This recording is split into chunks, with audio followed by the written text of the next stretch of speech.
Hey family, so I had a white woman reach out to me on my YouTube channel because she had seen of my last video I did talking about how white women can be an ally to fight against racism, prejudice, and bigotry. And so she said, can you please do a teaching on the relationship that white women and black women have had in America since slavery and on up. And I thought that was a great question. Tonight I'm going to give you a quick Cliff Note version of it, and then tomorrow I'm going to upload 2 in-depth videos. Something that sticks out in my mind that really defines to me how white women and black women are different. There's a picture of when Ruby Bridges, I don't know if you remember her. She was a little girl back, I think it was in the 50s. The school, she was the first black girl to integrate a school, one of the schools. And out front, of course, there were white men yelling and screaming, nigga, nigga, and the bus that she was on, pushing the bus. And then next to those white men were white women yelling the same thing to a child. I feel safe speaking on behalf of every black woman in America. We would never have done that if it was a busload of white children. One thing about us black women, we know the value of a child's life. I'm not saying you white women don't. But what kind of hatred is in you? And when I say you, I'm not talking about you yourself. What kind of hatred was in those white women during slavery and during Jim Crow era and during Reconstruction and during civil rights that would make them yell and call a little girl a nigger and to go back to her house, go back to Africa, go back. The hatred. Pull up pictures online. Pull up some pictures and see in those protests against when they were trying to integrate schools.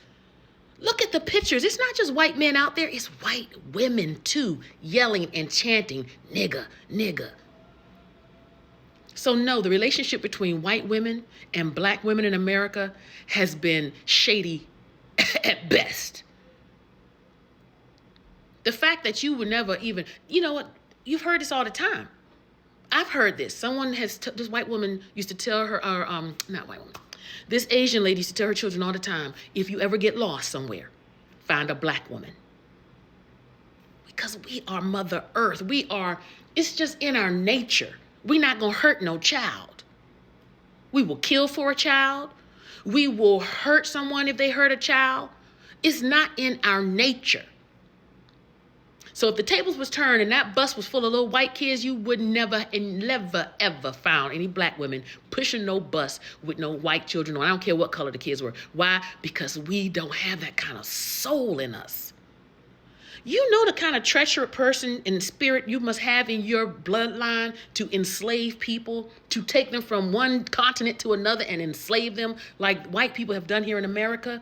Do you really think that just dies out when great-great-great-granddaddy Massa died? No. That kind of hatred is a curse, and it's passed down in generations. It's spiritual, honey. And unless you come against it and renounce it and rebuke it, that spirit still can lay dormant in you, white women. I'm telling you what I know. During slavery, your breast was so precious. Your little sweet, frail white breast. Till you had the slave woman who was already nursing her babies. We nursed your babies. Did you know that? It's called wet nursing. We nursed your babies. Took care of your children while you sit out there on the porch drinking mint juleps. Your white fragile tears, your white fragile emotions. You couldn't handle breastfeeding your white baby. So let the big black slave woman do it. And that same child of yours that she breastfed ended up being her master as years went on.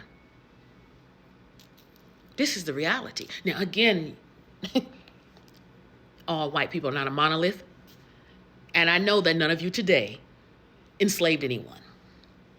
And I'm getting real sick and tired of the ignorant hate mail that I'm getting from white men, particularly. A hit dog will holler. And white women, sometimes I feel sorry for y'all because the hatred and vitriol just from the comment sections on my YouTube that I get from white men, I can't imagine what them white men are saying and doing to y'all in your house. Y'all better get some sister strength. Y'all better you better put on your imaginary sister cape and tell that white man to kick rocks.